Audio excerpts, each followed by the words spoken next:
तो इसके बाद हम नेक्स्ट टॉपिक देखेंगे from Uraiyur to Thanjavur.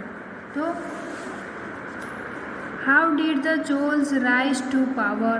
A minor chiefly family known as the Mutrayar held power in the Kaveri Delta. They were subordinate to the Pallav kings of Kanchipuram Vidyalaya, who belonged to the ancient chiefly family of the Chol from Urayur, captured the delta from the Mutrayar in the middle of the 9th century. He built the town of Tanjavur and a temple for goddess निशुम्भसुदिनी देर। तो यहाँ पर बताया है और हम देखने वाले हैं कि ये किस तरीके से चोल्स को पावर में आया।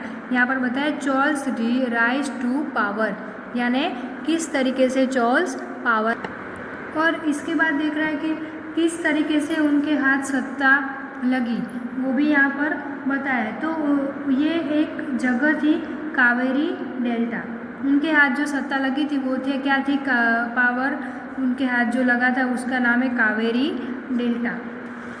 तो वो कहाँ है, तो उरैयर में है। यहाँ पर बताया कावेरी डेल्टा कहाँ पर है, उरैयूर में है, और वहाँ पर चोल की फैमिली रहती थी, ये भी बताया गया है। और वहाँ पर दूसरी फैमिली थी जिसका पावर चलता था, जो चोल जो बाहर रहते थे कावेरी डेल्टा पर, वहाँ दूसरी भी एक फैमिली रहती थी और जिसका पावर भी वहाँ पर चलता था, और उसका नाम क्या है यहाँ पर बताया था आगे, उसका नाम है मुत्रैयार।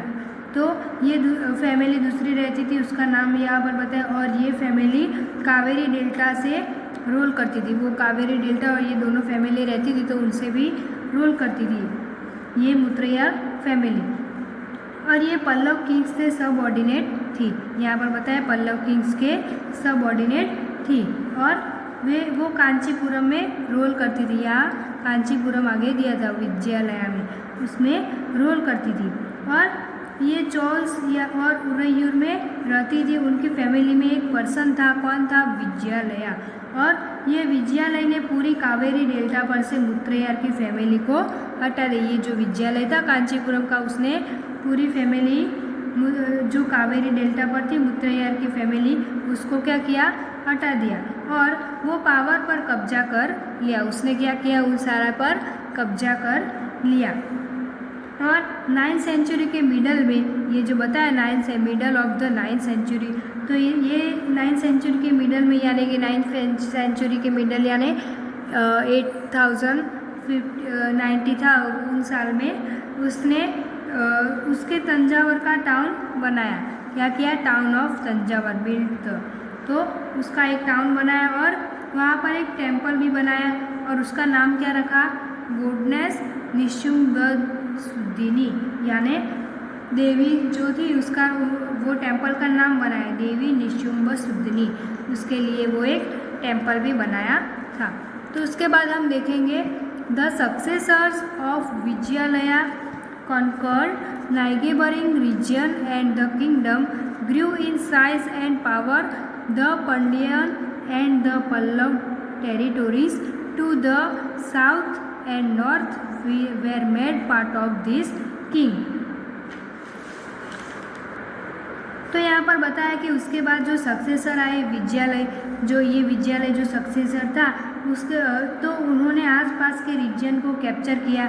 ये कनकर्ड यानी नाइगेबरिंग रीजन, यानी जो आसपास के जो भी कैप्चर था उनको, आसपास के जो भी रीजन था उनको कैप्चर किया। और ये किंगडम था वो धीरे धीरे साइज़ में बड़ा होते गया। ये जो भी किंगडम था वो साइज़ एंड पावर ग्रू, उसका साइज एंड पावर ग्रू होते गए, यानी बड़े उससे बड़ा हो गया। और उसके बाद वो पंड्या वंश था, जो सारा पंड्या वंश था या फिर उनकी पल्लव टेरिटोरी थी, यहाँ पर बताया पंड्या वंश और पल्लव टेरिटोरीज, ये दोनों थी, उन सभी को कैप्चर कर लिया। किसने किया, विजयालय सक्सेसर जो था उसने कैप्चर कर लिया। और किंगडम में उन सभी को क्या किया, पार्ट ऑफ दिस किंगडम, और मेड किया, पार्ट ऑफ दिस मेड यानी उन सभी को किंगडम में मिलाया।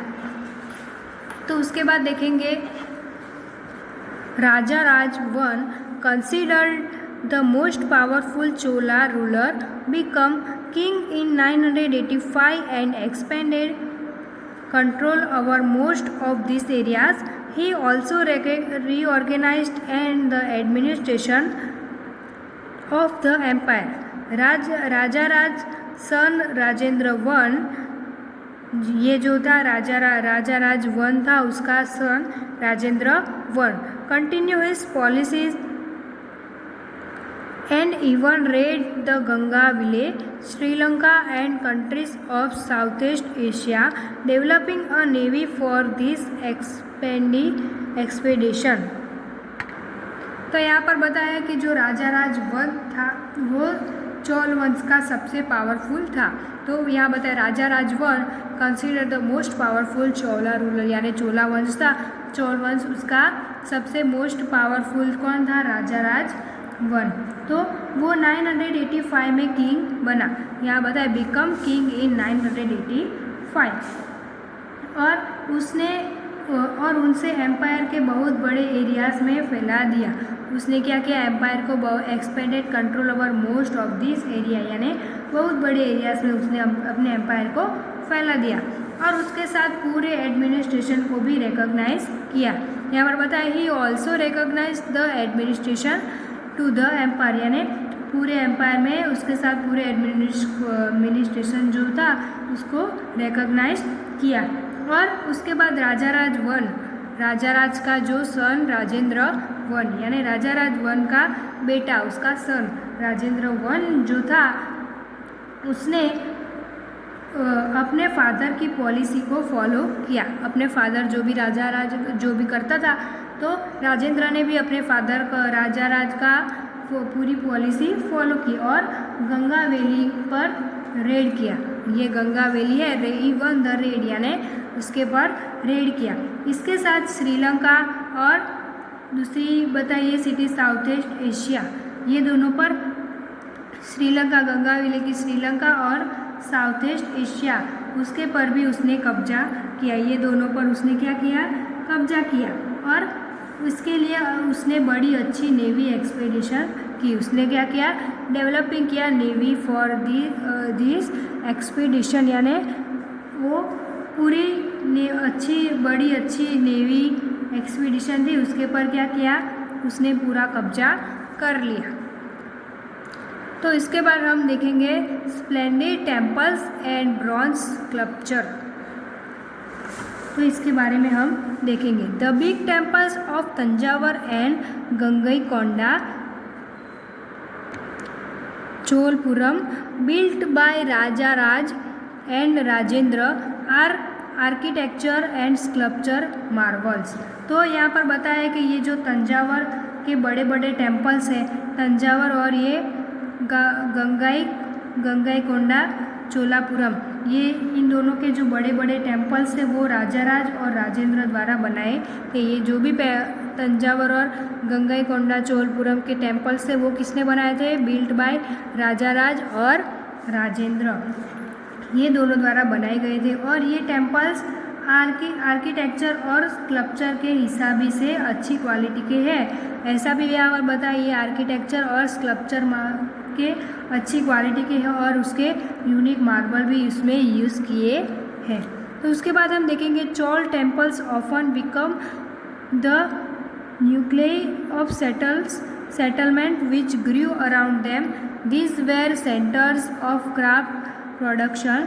Temples were endowed with land by rulers as well as by others. तो ये जो चोल टेम्पल है, यहाँ पर बताया चोल टेम्पल, ये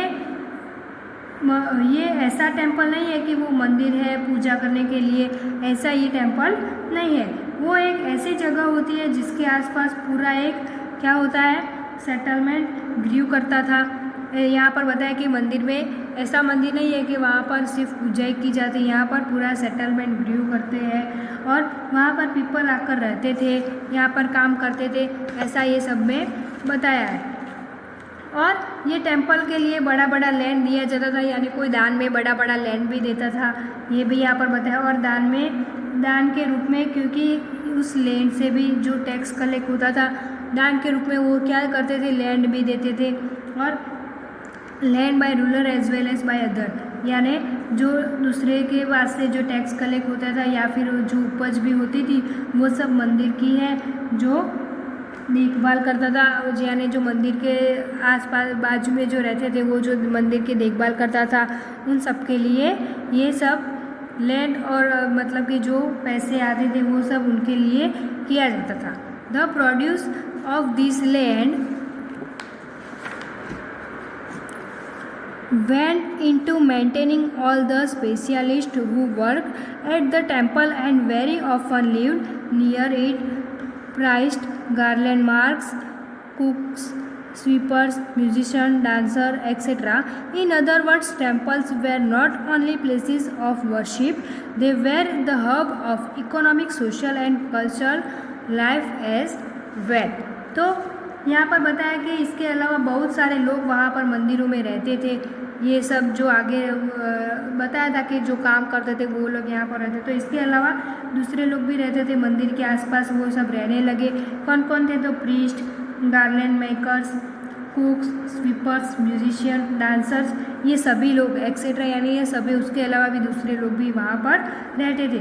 और अदर्स वर्ड में कहे तो, इन अदर वर्ड्स उसमें कहे तो जो टेम्पल है वो सिर्फ पूजा करने का स्थान नहीं है, और यानी were not only places of worship, यानी वो सिर्फ पूजा करने का ही स्थान नहीं है, बल्कि वो क्या है, economic, social and cultural life का हब है। यानी ये वहाँ पर बताया economic, social and cultural life. तो ये यहाँ पर बताया ये भी कि ये टेम्पल्स, ये पूरा है वो ऐसा कोई स्थान है नहीं है, लेकिन कौन सा है, economic, social and cultural life का हब भी होता है।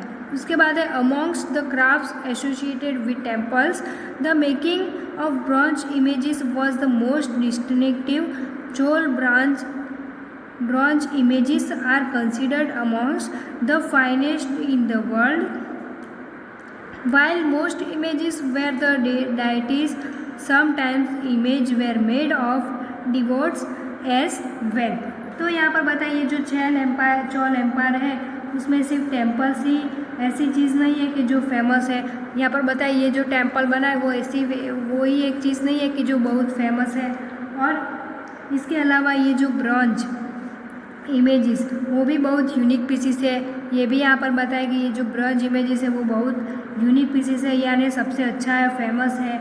और ये चोल ब्रॉन्ज इमेजेस है उनको वर्ल्ड में बहुत ही फाइनेस्ट माना जाता है। यहाँ पर बताया फाइनेस्ट, वो वर्ल्ड में भी पूरा उसका फाइनेस्ट इन द वर्ल्ड, यानी बहुत ही फाइनेस्ट माना जाता है पूरे वर्ल्ड में। और मोस्ट ऑफ इमेजेस है जो ज़्यादातर देवी देवताओं के बनाए हैं। यहाँ पर जो मंदिर है उसमें मोस्ट ऑफ इमेजेस जैसे है ज़्यादातर वो डायनेस्टीज, यानी देवी देवताओं के बनाए गए, और कुछ इमेजेस तो ऐसे हैं डिमोटीज एज वेल, यानी कुछ इमेजेस ऐसे हैं जो भक्तों के भी बनाए हैं।